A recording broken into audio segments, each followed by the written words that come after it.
నమస్తే, welcome to Abhinav Bharat. AP ప్రభుత్వం రాష్ట్ర వ్యాప్తంగా గ్రామ వార్డు వాలంటీర్లు, సచివాలయ ఉద్యోగులకు కీలక ఆదేశాలు జారీ చేసింది. రాష్ట్ర వ్యాప్తంగా ఉండే గ్రామ వార్డు సచివాలయ సిబ్బందిని, వాలంటీర్లను అలర్ట్ చేసింది. గత ప్రభుత్వ హయాంలో వివిధ సంక్షేమ పథకాలు ప్రజలకు చేరవేసే ఉద్దేశంతో ఆయా క్లస్టర్ సభ్యులతో క్రియేట్ చేసిన వాలంటరీ వాట్సాప్, టెలిగ్రామ్ గ్రూపులను తక్షణమే డిలీట్ చేయాలని ఆదేశించింది. గత ప్రభుత్వ హయాంలో ఎటువంటి ఆదేశాలు లేకుండానే వాలంటీర్లు స్వయంగా తమ క్లస్టర్ పరిధిలో ఉన్న సభ్యులను చేర్చి వాట్సాప్ గ్రూపులను, టెలిగ్రామ్ గ్రూపులను క్రియేట్ చేశారని, వీటి ద్వారా ప్రస్తుత ప్రభుత్వంపై వ్యతిరేక ప్రచారాల కోసం వాటిని వినియోగిస్తున్నారనే ఆరోపణలు వచ్చాయి. దీనిపై స్పందించిన ప్రభుత్వం ఆగస్టు 5 సాయంత్రం 5 గంటలలోపు ఆ గ్రూపులను డిలీట్ చేయాలని డెడ్లైన్ పెట్టింది.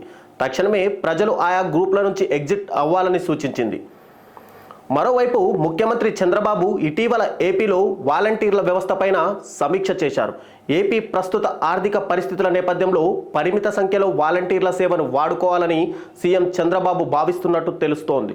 ఇందుకోసం వాలంటీర్ వ్యవస్థలో మార్పులు తీసుకురావాలని, ఇందుకోసం వాలంటీర్లకు ప్రత్యేక శిక్షణ ఇవ్వాలనే ఆలోచనలో బాబు ఉన్నారని సమాచారం.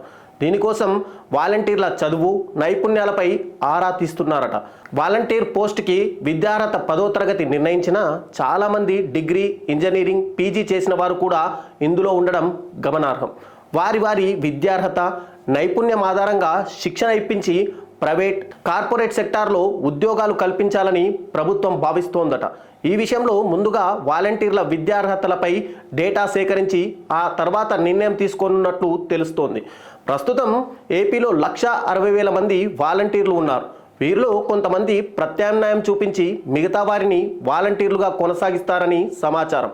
ఇప్పటి వరకు ప్రతి 50 కుటుంబాలకు ఒక వాలంటీర్ సేవలు అందిస్తుండగా వీరి పరిధిని మరింత పెంచడంతో పాటుగా వారికి మరిన్ని విధులను అప్పగించే అవకాశాన్ని పరిశీలిస్తున్నారట.